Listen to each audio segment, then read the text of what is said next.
Mon hélicoptère s'est écrasé dans un brouillard épais. C'est la cause de ma mort et de celle de 8 autres personnes dont ma fille Gianna. Je m'appelais Kobe Bryant et j'étais l'un des plus grands joueurs de basketball de tous les temps. Voici mon histoire. C'était le 26 janvier 2020. Nous étions en route pour un tournoi de basketball où je devais entraîner l'équipe de Gianna. J'avais l'habitude de voyager en hélicoptère pour gagner du temps et être plus présent pour ma famille, surtout pendant la saison de la NBA. J'ai commencé à jouer au basketball à 3 ans, inspiré par mon père. J'ai grandi en Italie où j'ai appris plusieurs langues. J'ai rejoint la NBA à 17 ans sans passer par l'université.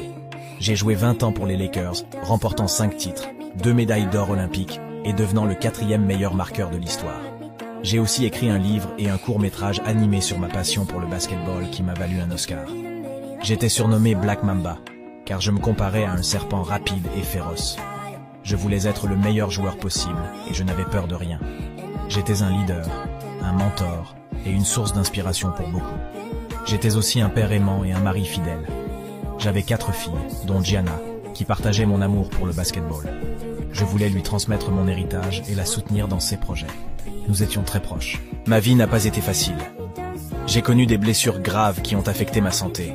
J'ai pris ma retraite en 2016, après avoir marqué 60 points lors de mon dernier match.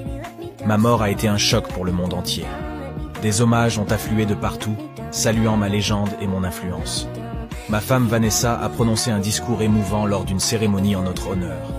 Mon histoire est celle d'un homme qui a suivi sa passion, qui a travaillé dur pour atteindre l'excellence et qui a laissé une empreinte indélébile dans son domaine. C'est aussi celle d'un homme qui aimait sa famille plus que tout et qui a perdu la vie en voulant partager un moment privilégié avec sa fille. La morale que je voudrais vous transmettre est la suivante. Ne prenez pas la vie pour acquise, car elle peut s'arrêter à tout moment. Profitez de chaque instant avec vos proches, faites ce qui vous rend heureux. Poursuivez vos rêves avec détermination et courage.